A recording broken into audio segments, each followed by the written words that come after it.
Hello guys, welcome back to channel. তো আপনাদের ভিডিওগুলো কেমন লাগছে? যদি ভিডিওগুলো ভালো লেগে থাকে তো অবশ্যই ভিডিওগুলো লাইক করবেন এবং চ্যানেলটিকে সাবস্ক্রাইব করবেন এবং পাশে থাকা বেল আইকনটিকে অবশ্যই টিপে দেবেন, তো যাতে আপনারা প্রত্যেকটা ভিডিও ঠিক মতো টাইমে পেয়ে যান এবং নোটিফিকেশান ঠিক মতো টাইমে আপনাদের কাছে পৌঁছে যায়।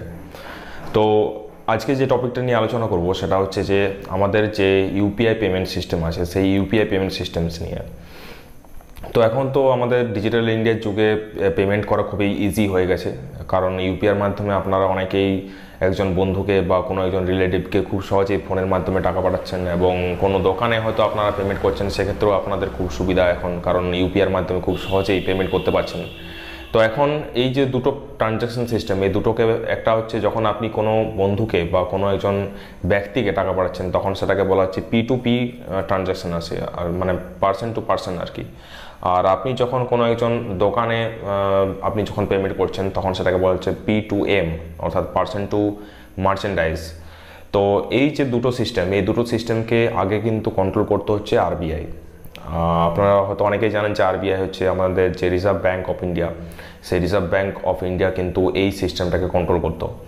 কিন্তু এখন যেটা শোনা যাচ্ছে যে আরবিআই কিন্তু এই মানে পার্সন টু মার্চেন্টের যে পেমেন্টের সিস্টেমটা, সেই সিস্টেমটাকে কিন্তু ট্রান্সফার করতে চলেছে এনপিসিআইকে, অর্থাৎ এনপিসিআই হচ্ছে national payment control system of India. তো এই যে ট্রানজ্যাকশানগুলো হতো পার্সন টু পার্সন যে ট্রানজ্যাকশান, সেই ট্রানজ্যাকশানটার অ্যামাউন্টটা কিন্তু অর্থাৎ লিমিটটা কিন্তু একদিনের মধ্যে 1,00,000 টাকার মধ্যে ছিল এবং পার্সন টু মার্চেন্টের ক্ষেত্রেও কিন্তু সেম ছিল, অর্থাৎ 1,00,000 টাকা। এখন কি হচ্ছে যে এই লিমিটটা হয়তো ভবিষ্যতে বাড়তে চলেছে, কারণ আমি যেটা শুনছিলাম খবরে যে বলছেন যে এই পার্সন টু মার্চেন্টের যে ট্রানজ্যাকশান লিমিটটা সেটা বাড়তে চলেছে এবং সেটা 1,00,000 ছিল আগে এবং সেটা 1,50,000 বা 2,00,000 সামথিং একটা অ্যামাউন্ট হবে আর কি। এবং এই সিস্টেমটাকে কন্ট্রোল করবে হচ্ছে এনপিসিআই। তো এই এনপিসিআইটা কি? এনপিসিআই হচ্ছে যে এটা একটা বডি, অটোনমাস বডি, এবং এটা বিভিন্ন ব্যাংক যেমন এসবিআই বলুন বা এক্সিস ব্যাংক বা আইসিআইসি, এই সমস্ত ব্যাংকের একটা মানে সমন্বিত একটা সংগঠন আর কি, যেটাকে একটা বডি বলা যায় এবং যেটা 2007 সালে মানে তখন প্রথম তৈরি হয়েছিল আর কি। তো এই কন্ট্রোলটা পেমেন্ট টু মার্চেন্ট এই সিস্টেমটাকে কন্ট্রোল করবে কিন্তু এনপিসিআই, এবং ভবিষ্যতে কিন্তু এর ট্রানজ্যাকশান যে লিমিট, সেই ট্রানজ্যাকশান লিমিট কিন্তু বাড়তে চলেছে।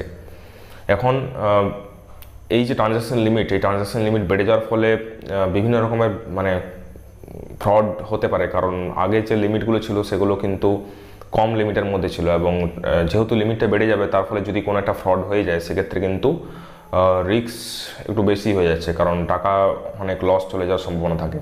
এবং এই টাকাটা আমার মনে হয় যে বাড়ানোর আগে কিন্তু একটা সরকারকে দেখতে হবে যে ওটিপি বেসড ট্রানজ্যাকশন সিস্টেম যেমন আসে, কারণ আপনি যখন কাউকে টাকা পাঠাবেন তখন যেমন একবার ওটিপি আপনার ফোনে আসে, কারণ ওটিপি যদি আসে তাহলে কিন্তু এই রিস্ক হওয়ার প্রবণতাটা কিন্তু কমবে। এবং বর্তমানে আপনারা সবাই জানেন যে আর্টিফিশিয়াল ইন্টেলিজেন্স চলে এসছে। তো এআই সিস্টেম দিয়ে যদি জিনিসটাকে ঠিকভাবে মানে আইডেন্টিফাই করা যায় যে মানে যে পেমেন্টটা হচ্ছে আর কি, সেই পেমেন্টটা ট্রানজ্যাকশানের ক্ষেত্রে যাতে কোনো ফ্রড না হয় আর কি। এখন এই সিস্টেমটা হওয়ার ফলে এর যে ভালো দিক সেটা হচ্ছে যে আপনারা অনেকেই যখন কোনো কার্ড বলুন যখন মানে পেমেন্ট করার জন্য সোয়াইপ করতেন, তখন সেক্ষেত্রে কিন্তু একটা 1% বা সামথিং 2% একটা চার্জ নিত। সেই জন্য কিন্তু মার্চেন্ট যারা ট্রানজ্যাকশান করেন সেক্ষেত্রে তারা কিন্তু সেই জিনিসটাকে অ্যাভয়েড করতেন। কিন্তু ইউপিআইয়ের ক্ষেত্রে কী হবে, ইউপিআইয়ের ক্ষেত্রে জিনিসটা অনেকটা সুবিধা হয়ে যাবে, কারণ ইউপিআই পেমেন্টের ফলে খুব সহজেই ইজিলি ট্রানজ্যাকশান করতে পারবেন এবং সেক্ষেত্রে কোনো চার্জ কিন্তু আপনাকে দিতে হচ্ছে না।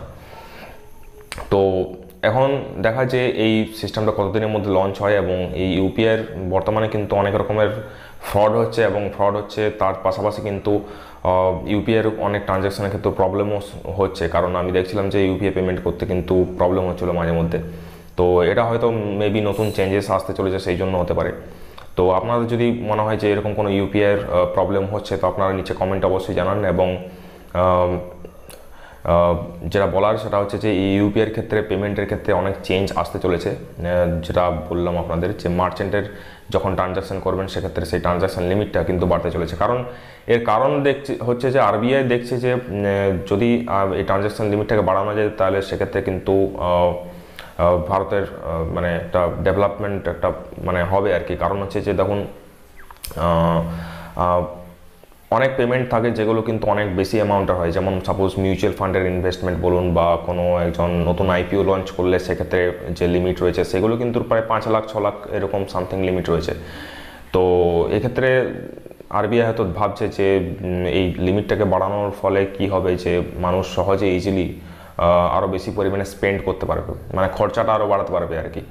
তো যত ইকোনমির মধ্যে খরচা বাড়বে, যত ইনভেস্টমেন্ট হবে, তত তো মানে ইকোনমি বুস্ট হবে। তো সেই জন্য আরবিআই চাইছে যে এই সিস্টেমটা এনপিসি এর কাছে চলে যাক এবং যে ট্রানজ্যাকশন লিমিটটা সেটা কিন্তু বেড়ে উঠুক আর কি। তো এই ছিল বলার।